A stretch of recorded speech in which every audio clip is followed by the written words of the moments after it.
Homem deixa a moradora de rua tomar banho em sua casa, mas fica perplexo quando ela sai do chuveiro. A chuva fina, uma garoa persistente e gelada, parecia zombar do terno caro de André. Cada gota que escorria pela gola de sua camisa era um lembrete incômodo do dia infernal que ele acabara de suportar.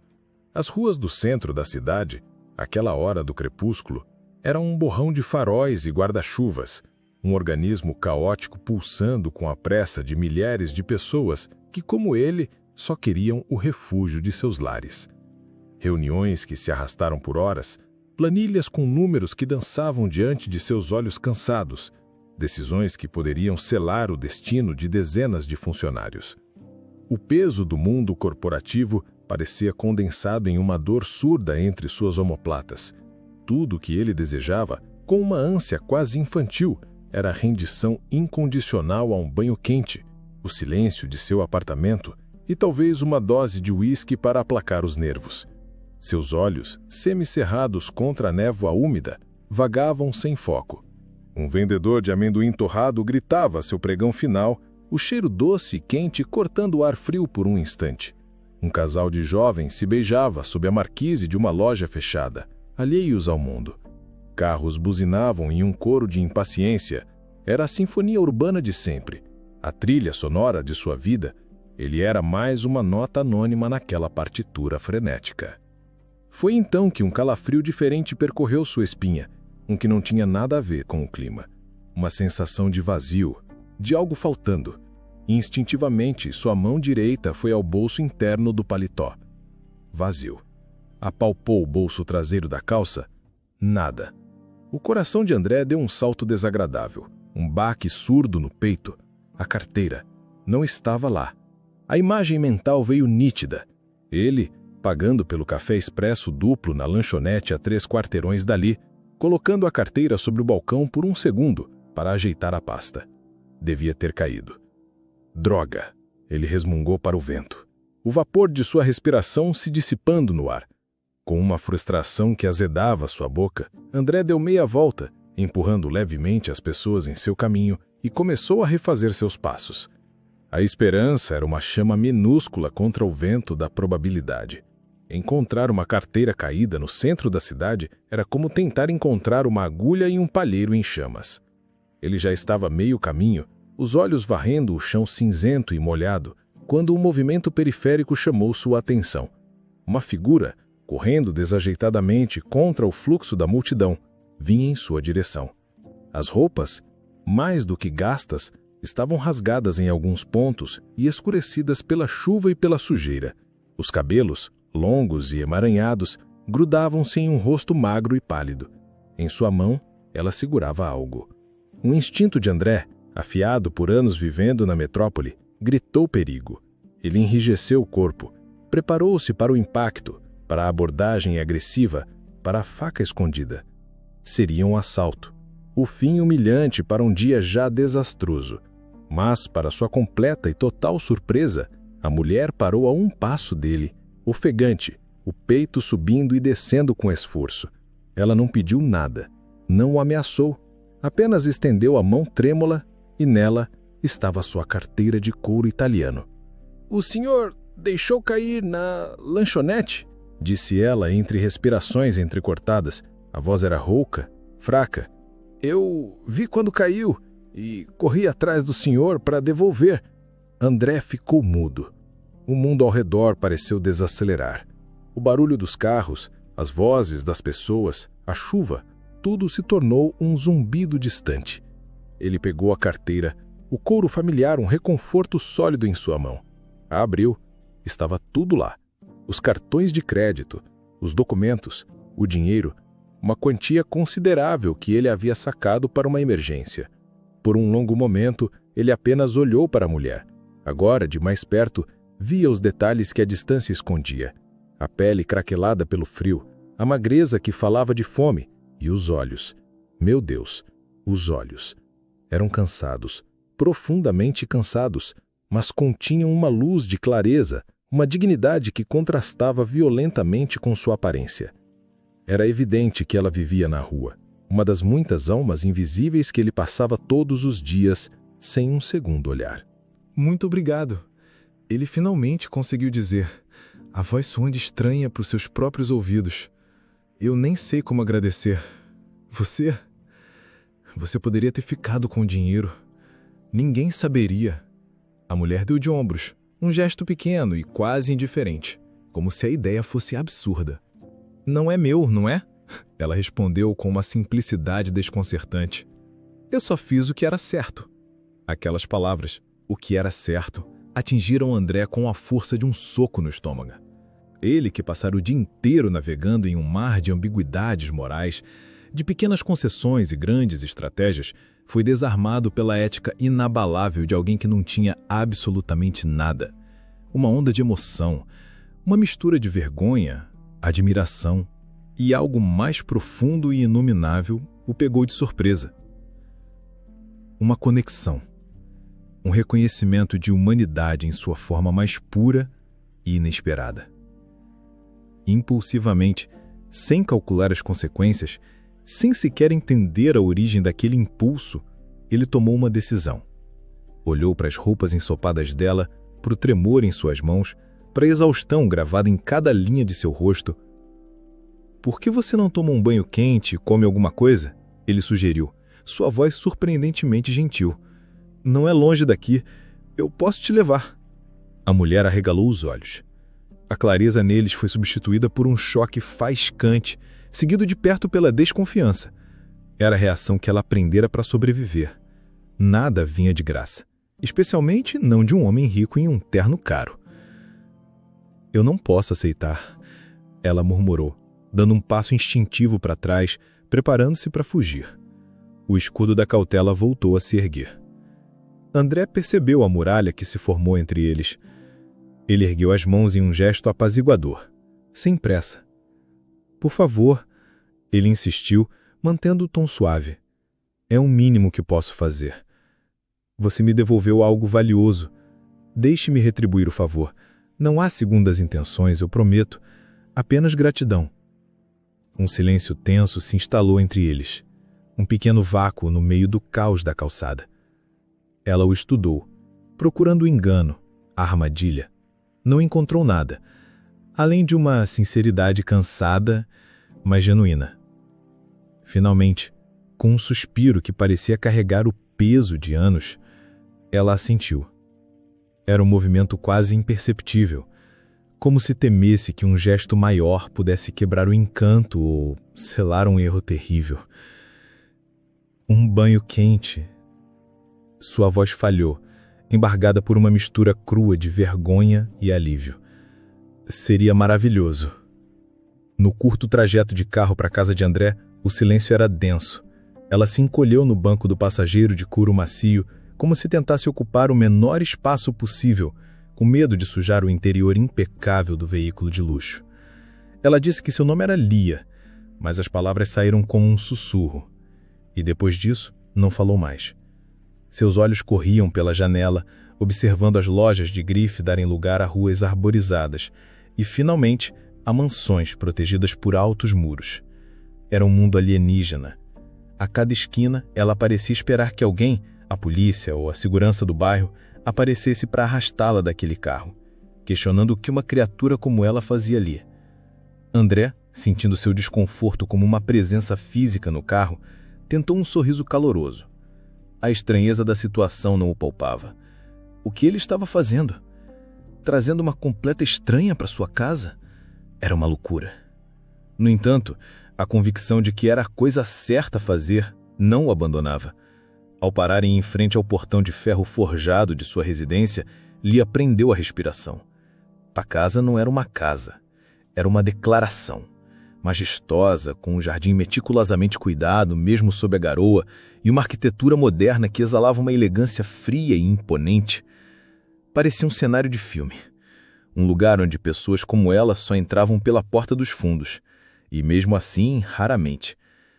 André abriu o portão com um controle remoto, e com um gesto suave convidou-a a entrar, no santuário, que era o seu lar. O interior era ainda mais avassalador.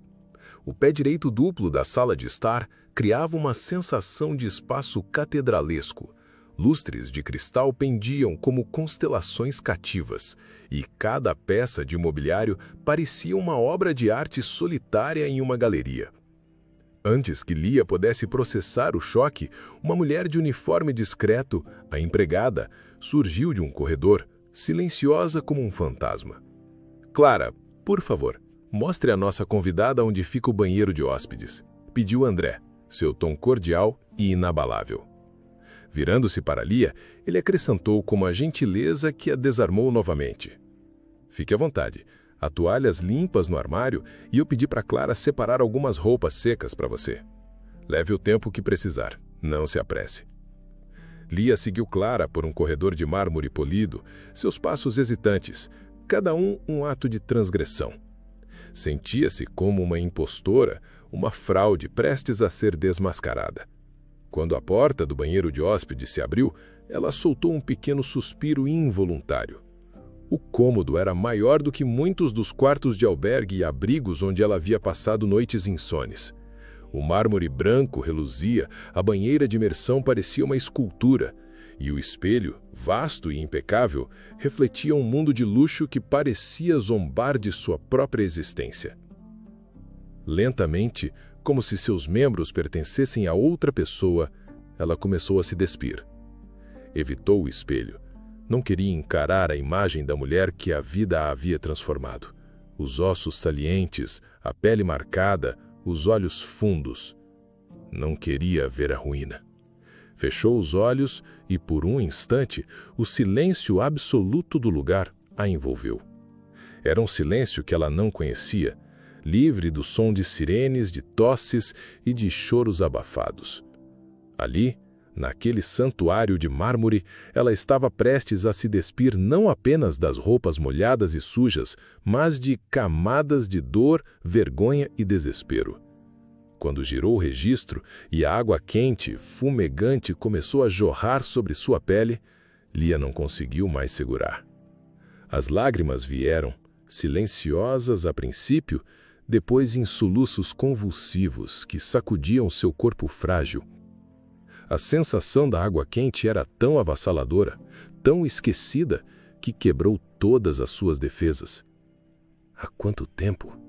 Há quanto tempo não sentia o simples, fundamental conforto de estar limpa? As lágrimas se misturavam com a água do chuveiro, lavando seu rosto como se tentassem purgar não só a sujeira externa, mas a mácula interna. E com a água vieram as memórias, fragmentos de uma vida que parecia pertencer a outra pessoa. Não fazia tanto tempo assim. Ela se viu mais jovem, o rosto mais cheio, os olhos brilhando de orgulho atrás do balcão de sua pequena loja de roupas. Lia's Boutique, um nome simples para um sonho grandioso. Ela havia construído aquilo do nada, com a tenacidade herdada da mãe. Sua mãe... sua mãe. O rosto dela aparecia em sua mente, sorrindo, os olhos marejados de orgulho. "Você é a prova, minha filha", ela costumava dizer, "de que o trabalho duro compensa. Você saiu da pobreza, você venceu." O castelo de cartas começou a ruir no dia em que o telefone tocou, com a notícia do aneurisma. Súbito, o chão desapareceu sob os pés de Lia. A morte da mãe não foi apenas a perda de um pilar, foi a demolição de sua fundação. O luto era um monstro que a devorava por dentro, tornando-a cega e vulnerável. Foi nesse estado que ela não viu a traição se aproximando. O sócio, o homem que ela considerava um amigo, que lhe ofereceu um ombro para chorar, estava, na verdade, esvaziando as contas da loja, falsificando assinaturas, endividando-a até o pescoço. Quando ela descobriu, era tarde demais. Ele desapareceu e ela ficou com as ruínas fumegantes de seu sonho e uma montanha de dívidas. Sem família na cidade, sem um único parente para oferecer um abraço ou um teto, Lia se viu completamente sozinha. A confiança nas pessoas, que já era uma muralha cuidadosamente construída devido a uma infância de dificuldades, desmoronou em pó. O isolamento, que antes era uma escolha protetora, tornou-se uma sentença. As noites eram as piores.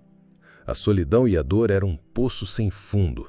A primeira barraca de vinho foi para aplacar a dor, a segunda para silenciar as memórias. Logo, não era mais o vinho. Alguém em um bar sujo ofereceu algo mais forte, uma promessa de esquecimento instantâneo. E a promessa foi cumprida, mas o preço foi a sua alma. Cada gole, cada dose, cada trago era mais um prego em seu caixão de esperança. Lia esfregou a pele com força com a esponja macia que encontrou, como se pudesse arrancar as memórias junto com a sujeira. O arrependimento era um gosto amargo na boca. Como? Como a mulher orgulhosa, dona de uma boutique, se tornou essa figura patética, chorando no chuveiro de um estranho? Quando finalmente desligou a água, o vapor pairava no ar como um fantasma. Ela se enrolou na toalha, uma peça tão macia e felpuda que parecia um abraço. Sentiu-se estranhamente leve. O passado não havia desaparecido, mas o peso físico da sujeira e do desespero parecia ter sido parcialmente lavado. Na porta, pendurada em um cabide, estava um agasalho de moletom cinza e uma calça confortável. Para qualquer pessoa seriam roupas comuns. Para Lia, era um presente quase sagrado, um símbolo de dignidade redescoberta. Vestiu-se lentamente, respirou fundo e, pela primeira vez, encarou seu reflexo no espelho. O rosto estava mais magro do que ela se lembrava, as olheiras ainda profundas como hematomas. Mas o cabelo, embora ainda úmido e sem corte, estava limpo. A pele tinha um brilho rosado do calor e os olhos. Os olhos ainda carregavam o peso do mundo, mas por trás da tristeza havia algo novo, uma faísca de gratidão. E talvez, apenas talvez, um minúsculo sopro de esperança. Era hora de sair. Era hora de agradecer ao homem que, por um motivo que ela ainda não compreendia, decidiu ver uma pessoa onde todos os outros viam apenas lixo. Com o coração batendo um ritmo ansioso, Lia saiu do banheiro. Encontrou Clara no corredor e pediu, com a voz ainda frágil, se poderia falar com o Sr. André antes de ir embora. Queria apenas agradecer mais uma vez e desaparecer, voltar para a realidade que conhecia, por mais dura que fosse. Clara a guiou até a entrada da ampla sala de estar, onde André estava de costas, olhando pela janela para a noite chuvosa, um copo de uísque na mão. "Senhor", Clara anunciou suavemente. "A sua convidada." André se virou, um sorriso educado se formando em seus lábios, mas o sorriso congelou no meio do caminho. Seus olhos se arregalaram, o copo em sua mão tremeu, o gelo tilintando suavemente. Ele deu um passo à frente, depois outro, o rosto uma máscara de incredulidade. "Lia?" ele sussurrou, o nome saindo como um sopro de ar. "É você mesma?" Confusa, ela franziu a testa. Como ele sabia seu nome? Teria ela mencionado no carro? Sua mente, ainda nublada, tentou buscar a memória. André deu mais um passo, a voz agora trêmula de uma emoção que Lia não conseguia identificar. "Lia, você não me reconhece? Sou eu, o André. André Matos. Estudamos juntos no ensino médio." O mundo de Lia inclinou-se violentamente em seu eixo. O chão de mármore pareceu ondular sobre seus pés. André Matos. O nome abriu uma porta trancada em sua mente e as memórias jorraram, caóticas e vívidas. Um garoto magro, de óculos de armação grossa, que sempre sentava no fundo da sala, risadas no pátio da escola durante o intervalo, segredos compartilhados sobre provas de matemática e paixões adolescentes. O André tímido e gentil que sempre carregava um livro. Como? Como ela não reconheceu? O rosto agora era de um homem, marcado pela idade e pelo sucesso, mas os olhos, por trás da autoridade, eram os mesmos olhos gentis e observadores.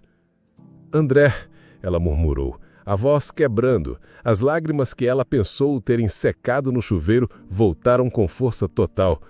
"Meu Deus, como eu não percebi!" Eles se olharam por um longo, longo momento. O abismo de quase 20 anos pairando no ar entre eles. Duas vidas que seguiram caminhos tão drasticamente diferentes, colidindo de forma tão improvável. Para ela, a revelação era um choque. Para ele, era a confirmação de uma suspeita que começou a se formar no momento em que ele a viu sob a luz do farol, uma familiaridade nos traços do rosto sofrido que ele não conseguiu ignorar. A decisão de trazê-la para casa não fora apenas um ato de condade impulsiva, fora a necessidade de confirmar uma verdade inacreditável. É você, não é? Ele sussurrou. A pergunta mais uma afirmação, enquanto seus olhos a examinavam, vendo através da devastação do tempo a garota determinada e sonhadora que ele conhecera. As lágrimas escorriam livremente pelo rosto de Lia, uma torrente de alívio, vergonha e uma dor avassaladora. Ele a conhecera antes. Ele conhecera a Lia que tinha um futuro. "O que aconteceu com você, Lia?" perguntou André, a gentileza em sua voz tornando a pergunta ainda mais difícil de suportar. Ele se aproximou e, hesitante, colocou a mão em seu ombro, um gesto de conforto que quebrou a última barreira dela. "Como você foi parar na rua?" Lia baixou os olhos, incapaz de encarar seu olhar compassivo. Como explicar a espiral descendente? Como admitir a cadeia de perdas, traições e, o pior de tudo, suas próprias más escolhas? André a guiou até um dos sofás macios, sentando-se em uma poltrona em frente a ela. Clara apareceu discretamente com uma bandeja, colocando uma xícara de chá fumegante em uma mesinha ao lado de Lia. O calor da xícara em suas mãos trêmulas era um pequeno ponto de ancoragem em um mar de caos. "Me conte", ele disse finalmente, a voz baixa e firme. "Eu preciso entender." E então, aos poucos, como se estivesse desenterrando artefatos de uma cidade soterrada, Lia começou a contar sua história. As palavras saíram tropeçadas no início, depois ganharam um fluxo doloroso. Falou sobre a alegria de abrir a loja, o orgulho de cada peça vendida, de cada cliente satisfeita. Contou sobre a simbiose com sua mãe, sua melhor amiga, sua confidente, a única pessoa que acreditava nela incondicionalmente. Descreveu o vazio ensurdecedor que a morte dela deixou, um buraco negro que engoliu toda a luz. Eu simplesmente afundei, admitiu ela, a voz um fiapo. Eu não soube lidar. O luto, a solidão, foi demais. E então o golpe, as dívidas. Perdi a loja, perdi o apartamento alugado, perdi tudo. André ouvia em silêncio absoluto, o rosto tenso, o peito apertado. A imagem da Lia do ensino médio, vibrante, cheia de planos, que sonhava em ser estilista, sobrepunha-se à mulher quebrada à sua frente, e a dissonância era quase fisicamente dolorosa. Lia continuou, a confissão se tornando um rio. Falou sobre a vergonha de pedir ajuda e não ter a quem pedir, sobre as primeiras noites dormindo em abrigos, o medo, o frio, a sensação de se tornar invisível, de perder a própria identidade. Eu tentei, confessou, as lágrimas agora secas em seu rosto, deixando rastros salgados. Juro que tentei me reerguer. Consegui empregos temporários, faxinas, mas o dinheiro nunca era suficiente. E a dor nunca passava. Era como se tudo estivesse quebrado por dentro. Ela fez uma pausa, respirando fundo, o ar tremendo em seus pulmões. O pior de tudo, André, o pior é que... Antes de morrer, minha mãe estava tão feliz por mim. Ela me viu sair da pobreza uma vez. Morreu acreditando que eu tinha vencido. E eu falhei com ela. Eu falhei de novo. André estendeu a mão e cobriu a dela, que ainda segurava a xícara de chá. O contato era quente, firme. Um elo com o passado. Uma promessa para o futuro. Lia, nós não controlamos tudo. A vida nos derruba. A todos nós, de maneiras diferentes. O que pensamos ser o fim, às vezes, é apenas um desvio doloroso, o começo de algo novo. Lia ergueu os olhos, encontrando os dele pela primeira vez sem o véu da vergonha. Como eu recomeço? Sussurrou ela. Eu não tenho nada, perdi tudo o que importava. André apertou sua mão com mais firmeza. Você não perdeu tudo. Você tem história, tem experiência, tem uma força que nem imagina ter para ter sobrevivido a tudo isso. E mais do que tudo, você tem a chance de começar de novo. Ele fez uma pausa, a decisão se solidificando em seu olhar. E você não está mais sozinha. Se me permitir, eu posso te ajudar. Nos dias que seguiram aquele reencontro sísmico, a presença de André na vida de Lia foi como a primeira chuva após uma longa seca. A amizade adormecida da adolescência despertou com uma facilidade surpreendente. Havia uma base de confiança e carinho que o tempo e as circunstâncias não tinham conseguido apagar. Pela primeira vez em anos, Lia teve uma conversa normal, sobre coisas banais, filmes, livros, memórias da escola. Eram conversas sem julgamento, sem pena, sem medo. Eram tão raras e preciosas que ela sentia sua humanidade, há muito soterrada, começar a brotar novamente. André não se limitou a palavras, ele agiu. Com delicadeza e firmeza, ele a convenceu de que o primeiro passo para reconstruir sua vida era enfrentar o vício que a mantinha acorrentada ao passado. Ele pesquisou clínicas de reabilitação, encontrou uma com uma boa reputação e cobriu todas as despesas sem que ela precisasse pedir. Ele a levou até lá, no mesmo carro de luxo, mas desta vez o silêncio era de expectativa, não de medo. Ele a visitava regularmente, trazia livros, revistas e, o mais importante, sua presença calma e constante. Não a tratava como um projeto de caridade, mas como uma amiga. Eles falavam sobre o futuro, sobre as possibilidades. Nos momentos mais sombrios do tratamento, quando a abstinência a torturava e a vontade de desistir era um grito em sua mente, a lembrança da fé que André depositava nela era uma âncora. E a memória de sua mãe. Ela precisava lutar, precisava vencer de novo, desta vez por si mesma, para honrar a mulher que sempre acreditou nela. O processo foi brutalmente longo e doloroso. Cada sessão de terapia era um confronto com seus demônios. Cada noite era uma batalha contra a saudade da fuga química. Mas, a cada pequena vitória, a cada dia sóbria, Lia sentiu uma faísca de sua antiga força retornar. O brilho em seus olhos, que André se lembrava da juventude, começou a reacender, tímido, mas inegável. Quando finalmente recebeu alta, meses depois, Lia era uma mulher transformada. As cicatrizes ainda estavam lá, internas e invisíveis, e ela sabia que a sobriedade seria uma vigília diária para o resto da vida. Mas agora ela tinha as ferramentas para lutar. E, pela primeira vez em muito, muito tempo, tinha um propósito. Com a ajuda de André para elaborar um currículo e recuperar seus documentos, ela começou a procurar emprego. Foi rejeitada dezenas de vezes, mas não desistiu. Finalmente conseguiu um emprego simples, porém digno, em uma pequena livraria de bairro.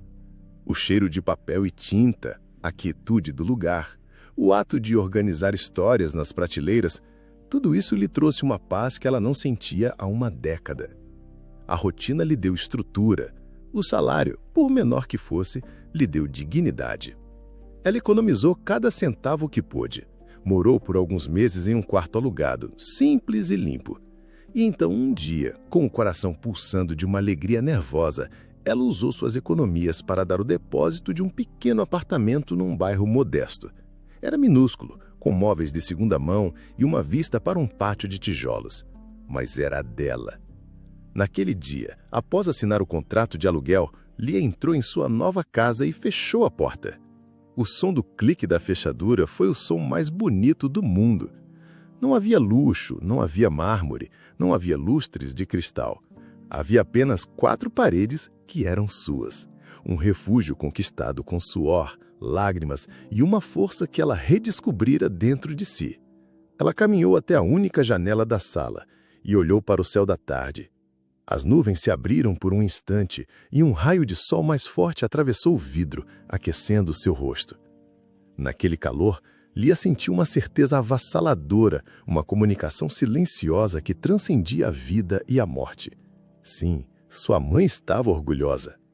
Às vezes a vida nos joga em tempestades tão violentas que acreditamos que vamos afogar.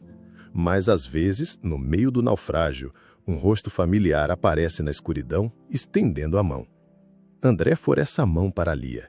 Ele a lembrou de quem ela era quando ela mesma havia esquecido.